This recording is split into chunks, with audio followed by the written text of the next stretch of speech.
Well, the Trump campaign has issued a statement banning Bloomberg News since they have declared their bias openly. The Trump campaign will no longer credential representatives of Bloomberg News for rallies or other campaign events. We will determine whether to engage with individual reporters or answer inquiries from Bloomberg News on a case-by-case basis. This will remain the policy of the Trump campaign until Bloomberg News publicly rescinds its decision. What isn't quite clear here is what decision that is, because the Bloomberg campaign itself is separate, obviously, from the Bloomberg organization. The Bloomberg media organization has vowed not to do any, I think, when Charlie Gasparino will clarify this for us, open investigations or examinations besides Donald Trump, right? Yeah, I mean, it's a very untenable situation what Bloomberg News has imposed on its reporters.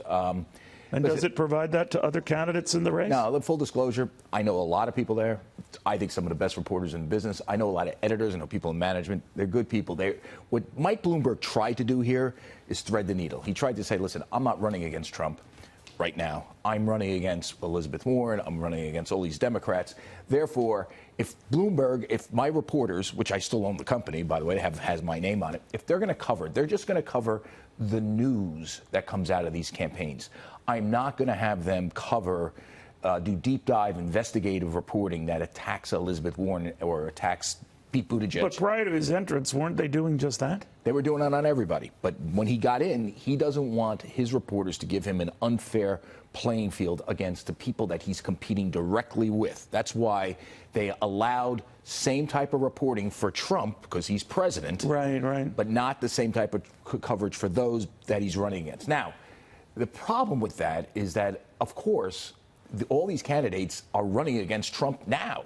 I mean, one of the ways to get ahead in the Democratic Party is to beat up on Donald Trump, saying, right. I'm a better campaigner. And while I have no doubt that Bloomberg's news reporters and editors are going to cover this fairly, this is a very good organization when it comes to fairness. I'm telling you, I've competed against them for years. There's obviously an optics problem here. If you're just going to do investigations on Trump and not on everybody else, I mean, you got an optics problem. But I just want to clear it. You know more about this than I do. But prior to Bloomberg entering the race, they were doing investigations on everybody. So except for Mike, obviously. But isn't that even all the more glaring now that he's in the race that they just stopped doing it on all the Democratic candidates? Yes, and that's the problem here. Not only is it, are they not like looking at the dirty laundry of Elizabeth Warren. Right. They're only looking at the dirty laundry of Trump. That's the case you can make. I gave you what they would say. They would say, listen, we're doing this because Mike is running against Elizabeth Warren, Buttigieg, Biden, not against Trump. But in reality, he kind of is running against Trump. His ads are going against Trump. So, listen, I will tell you, the people inside the organization, again, really good people, they're trying to thread the needle. The reporters feel like this policy is untenable, just so you know. I mean, the majority of the reporters say, I can't believe we have to do something like this. My guess what's going to happen here, but what if they come across a revelation or something? Well, that's it. Then what do you do? Suppose they hear something bad about Mike Bloomberg. Right. I mean, what do you do? Give it to the New York Times? I don't get it. Anyway, this is my guess, and it's kind of what's bouncing around the hallways inside Bloomberg News. After Super Tuesday, Biden, you'll get some idea where this campaign is going, whether it's going to complete chaos brokered convention. I think he is banking on no one winning on the first ballot. Okay. He's good at math. He's good at numbers, right? So just that's when his chance arises. Hear me out. He'll know that, I think, for sure after Super Tuesday. Does Biden clean up? Does Biden get Nevada, South Carolina, and sweep Super Tuesday? If that's the case, Mike Bloomberg probably doesn't have a very good shot of that scenario happen. But if he doesn't... But it's more apportioned voting than it's ever been. So the likelihood is still there. Yeah. So I guess after Super Tuesday, I think we're going to get some idea on where Mike Bloomberg thinks this is going and whether he stays in. Now, if he stays in, my guess, he's going to figure out some way to allow their reporters to cover everybody by putting this whole thing in a blind trust or selling it. By the way, the sale of this thing would be very difficult. What did he do when he was mayor of New York? Well, remember, New York City coverage for Mike Bloomberg was just like this. I mean, I think he just hired other people to do it, and But it wasn't in a blind trust. No, it wasn't in a blind. But remember, it wasn't.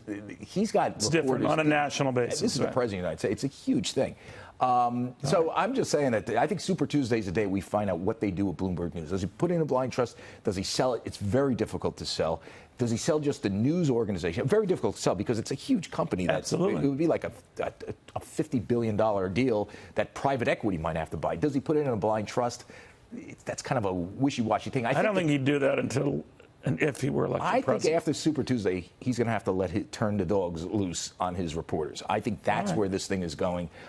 We should also point out that extricating the news out of the terminal business, which is allegedly where the money comes, it's very difficult because they're so intertwined. It's like a very good value added for any trader. So this is a. By the way, this was telegraphed. You just knew Trump was going to do something like this. It was just because it just was so. You know, he has just about every editorial page on his site, including liberal editorial pages, because the policy itself just optically, I know they're doing it. There's no upside to it. All right, thank you very much, my friend.